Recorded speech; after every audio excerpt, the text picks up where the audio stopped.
അടുത്തതായി മുഖ്യപ്രഭാഷണമാണ്.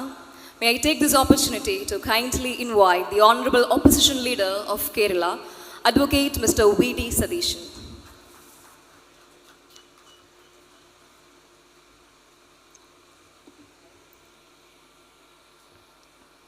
അഭിവന്ദ്യ പിതാക്കന്മാരെ, ബഹുമാന്യനായ മന്ത്രി ശ്രീ രാജനും മേയറും ഉൾപ്പെടെയുള്ള ജനപ്രതിനിധികളെ, പ്രിയപ്പെട്ട വികാരിയച്ഛൻ ഉൾപ്പെടെയുള്ള വൈദിക ശ്രേഷ്ഠരെ, സിസ്റ്റേഴ്സ്, പള്ളി കമ്മിറ്റിയുടെ ഭാരവാഹികളെ, വിശിഷ്ടാതിഥികളെ, സുഹൃത്തുക്കളെ, ഈ ദേവാലയം സെൻറ്റിനറി സെലിബ്രേഷൻസ് നടത്തുന്ന ഈ മഹനീയമായ മുഹൂർത്തത്തിൽ ഒരു സാന്നിധ്യമാകാൻ കഴിഞ്ഞതിലുള്ള അതിയായ സന്തോഷം ഞാൻ ആദ്യമായി പ്രകടിപ്പിക്കുക.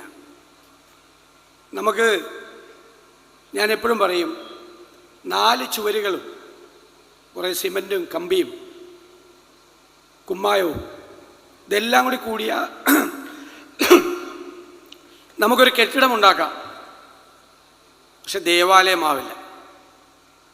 വിശ്വാസികളുടെ തീക്ഷ്ണമായ പ്രാർത്ഥനയും അവരുടെ സങ്കടങ്ങളും അവരുടെ വിഷമങ്ങളും അവരെല്ലാം ഇറക്കി വെച്ച് മുട്ടിപ്പായി പ്രാർത്ഥിക്കുമ്പോഴാണ് അവിടെ ദൈവ ചൈതന്യം നിറയുന്നത്. അപ്പോഴാണ് അതൊരു ദേവാലയമായി മാറുന്നത്. കഴിഞ്ഞ 1 നൂറ്റാണ്ട് കാലം നമ്മുടെ ഈ ഇടവകയിലെ ഒരുപാട് സന്തോഷങ്ങളും സങ്കടങ്ങളും ഉയർച്ചകളും താഴ്ചകളും എല്ലാത്തിനും സാക്ഷിയാണ് ഈ മഹാദേവാലയം. നമുക്കറിയാം, ഒരു ദേവാലയം എന്ന് പറയുന്നത് ഒരു കൂട്ടായ്മയാണ്. ഇടവക എന്ന് പറയുന്നത് ഒരു കൂട്ടായ്മയാണ്. എല്ലാ കൂട്ടായ്മകളും ദൈവ പദ്ധതിക്കായി പ്രയോജനപ്പെടുത്തണം എന്നാണ് ക്രിസ്തു പറഞ്ഞിട്ടുള്ളത്. എല്ലാ കൂട്ടായ്മകളും, അത് രാഷ്ട്രീയ പാർട്ടികളുടെ കൂട്ടായ്മയാണെങ്കിലും ഇടവകയിലെ കൂട്ടായ്മയാണെങ്കിലും സാംസ്കാരിക രംഗങ്ങളിലെ കൂട്ടായ്മയാണെങ്കിലും എല്ലാ കൂട്ടായ്മകളും ദൈവ പദ്ധതികൾ വിജയിപ്പിക്കാൻ വേണ്ടിയിട്ടുള്ളതായി പ്രയോജനപ്പെടുത്തണം എന്നാണ്. അപ്പോൾ തീർച്ചയായും ഒരു ഇടവകയിലെ കൂട്ടായ്മ അൽമായരുടെ, വൈദികരുടെ, മെത്രാന്മാരുടെ, കന്യാസ്ത്രീകളുടെ, വിശ്വാസികളുടെ, അൽമായരുടെ എല്ലാവരും ചേർന്നുള്ളൊരു മഹിതമായൊരു കൂട്ടായ്മയാണ്. ആ കൂട്ടായ്മ യഥാർത്ഥത്തിൽ ദൈവ പദ്ധതിയെ വിജയിപ്പിക്കാൻ, ദൈവരാജ്യം കൊണ്ടുവരുന്നതിന് വേണ്ടിയിട്ടുള്ള കൂട്ടായ പരിശ്രമമാണ്. എന്താണ് ദൈവരാജ്യം? ദൈവരാജ്യം എന്ന് പറയുന്നത് നമ്മളെല്ലാം അതിൽ പങ്കാളികളാണ്. ദൈവരാജ്യ സൃഷ്ടിയിൽ പൊതുപ്രവർത്തകരായ ഞങ്ങളും വൈദിക ശ്രേഷ്ഠരും ബിഷപ്പ്മാരായ ഇവരും വിശിഷ്ടാതിഥികളും എല്ലാവരും ഈ ദൈവരാജ്യത്തിൻ്റെ നിർമ്മിതിയിൽ യഥാർത്ഥ പങ്കാളികളാണ്. ആ ദൈവരാജ്യം എന്ന് പറയുന്നത് ഏറ്റവും പാർശ്വവൽക്കരിക്കപ്പെട്ടവരെ, സാധാരണ മനുഷ്യരെ, അബലരായ ആളുകളെ, നിവൃത്തിയില്ലാത്ത ആളുകളെ, ദരിദ്രരെ, അവരെയെല്ലാം ചേർത്ത് നിർത്തുന്ന ഒന്നാണ് ദൈവരാജ്യം. എല്ലാ സങ്കടങ്ങളെയും മാറ്റാൻ, എല്ലാ വിഷമങ്ങളെയും മാറ്റാൻ, അവരെ അചഞ്ചലമായ ദൈവവിശ്വാസത്തിൻ്റെ അടിത്തറയിൽ ആത്മവിശ്വാസമുള്ളവരാക്കി, പ്രത്യാശയുള്ളവരാക്കി മാറ്റുക എന്നതാണ് ദൈവരാജ്യ നിർമ്മിതിയിൽ ഏറ്റവും പ്രധാനപ്പെട്ട കാര്യം.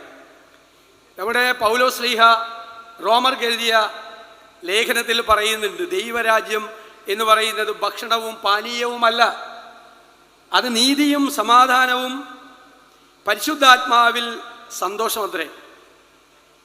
അപ്പോൾ യേശുവിനെ സേവിക്കുന്നവൻ ദൈവത്തിനെ പ്രസാദിപ്പിക്കുന്നവനും ജനങ്ങളിൽ കൊള്ളാവുന്നവനുമാണ് എന്നാണ് പറഞ്ഞിരിക്കുന്നത്. അതാണ് ദൈവരാജ്യ സൃഷ്ടിയിലെ പങ്കാളിത്തവും അതിനെ ഒരുമിപ്പിച്ച് നിർത്തലും എന്ന് പറയുന്നത്. എപ്പോഴും അതിനെ ഒരുമിച്ച് കൊണ്ടുപോകലാണ്, എല്ലാത്തിനെയും ചേർത്ത് നിർത്തലാണ്, എല്ലാവർക്കും ആത്മവിശ്വാസം കൊടുക്കലാണ്. നമ്മൾ പറയില്ലേ, പ്രത്യാശയുള്ളവരായിരിക്കണം നിങ്ങൾ.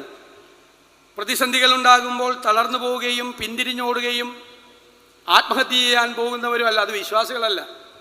വിശ്വാസികളായ ആളുകൾ പ്രതിസന്ധികൾ ഉണ്ടാകുമ്പോൾ തളർന്നു പോകാത്തവരും പിന്തിരിഞ്ഞോടാത്തവരും ആത്മഹത്യ ചെയ്യാൻ പോകാത്തവരുമാണ്. കാരണം എന്താ? അവർ പ്രത്യാശയുള്ളവരാണ്. കാരണം എന്തുകൊണ്ടാണ്? വേദപുസ്തകത്തിൽ പറയുന്നത് എന്തുകൊണ്ടാണ് പ്രത്യാശയുള്ളവനായിരിക്കണം എന്ന് പറയുന്നത്?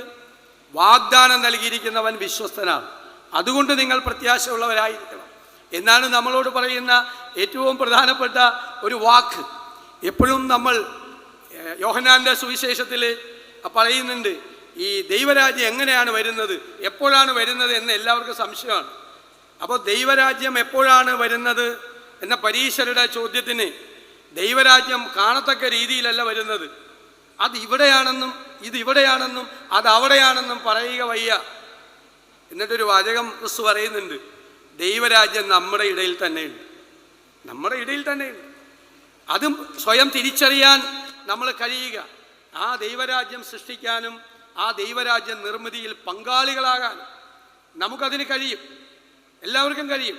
അതിൽ ചിലപ്പോൾ പറയും, ഈ അന്യായം ചെയ്യുന്നവർ ദൈവരാജ്യം അവകാശപ്പെട്ടവരല്ല. അന്യായം ചെയ്യുന്ന കുറേ ആളുകളെക്കുറിച്ച് വിശദീകരിക്കുന്നു. നമുക്കെല്ലാം അറിയാവുന്നതുകൊണ്ട് ഞാനത് ആവർത്തിക്കുന്നില്ല. പക്ഷെ എന്നിട്ട് പറയുന്നുണ്ട്, യേശുവിലുള്ള വിശ്വാസവും ദൈവത്തിൻ്റെ ആത്മാവിലുള്ള ആ നമ്മുടെ അർപ്പണവുമെല്ലാം നമ്മളെ സ്വയം നവീകരിക്കുകയും ശുദ്ധീകരിക്കുകയും ചെയ്യുമ്പോൾ നമ്മൾ ആ ദൈവരാജ്യത്തിൻ്റെ അവകാശികളായി മാറുമെന്നാണ് പറയുന്നത്. നമുക്കെല്ലാവർക്കുമുള്ള ഓരോ കർത്തവ്യങ്ങളുണ്ട്, ഓരോ അസൈൻമെൻ്റ് ഉണ്ട്. ഞാൻ കഴിഞ്ഞ ദിവസം പറഞ്ഞു, നമ്മുടെ പഴയ നിയമത്തിൽ മോശെ പ്രവാചകനോട് ദൈവം ആദ്യത്തെ അസൈൻമെൻറ്റ് കൊടുക്കുന്നുണ്ട്, ആദ്യത്തെ നിയോഗം പറയുന്നുണ്ട്. കത്തുന്ന മുൾപ്പടർപ്പിൽ നിന്നുകൊണ്ടാണ് ദൈവം മോശെ പ്രവാചകനോട് പറയുന്നത്, ഇസ്രായേലിലെ എൻ്റെ ജനങ്ങളെ ഈജിപ്തിൽ നിന്ന് കൊണ്ടുവരാൻ, മോചിപ്പിച്ചു കൊണ്ടുവരാൻ, അതിന് നീ ഫറവോൻ്റെ അടുക്കൽ പോകണമെന്നാണ് പറയുന്നത്. അപ്പോൾ മോശെ പ്രവാചകൻ ചോദിക്കുന്ന ചോദ്യമുണ്ട്, ഫറവോൻ്റെ അടുക്കൽ പോകാനും ഇസ്രായേലിലെ നമ്മുടെ ജനങ്ങളെ മിസ്രാമിൽ നിന്ന്, അതായത് ഈജിപ്തിൽ നിന്ന് തിരിച്ചു കൊണ്ടുവരാനും ഞാൻ എന്തുമാത്രമുണ്ട്, എനിക്ക് പറ്റുമോന്നാണ്. അപ്പോൾ കൊടുക്കുന്നൊരു മറുപടിയുണ്ട്, ഞാൻ നിൻ്റെ കൂടെ ഉണ്ടായിരിക്കും. അതാണ് ദൈവം നമുക്ക് നൽകുന്ന കരുതലും ഉറപ്പും. അതിനേക്കാൾ വലിയ അഷ്വറൻസ് എന്തിനാണ് ജീവിതത്തിൽ? ദൈവം നമുക്ക് നൽകുന്ന ഉറപ്പാണ്.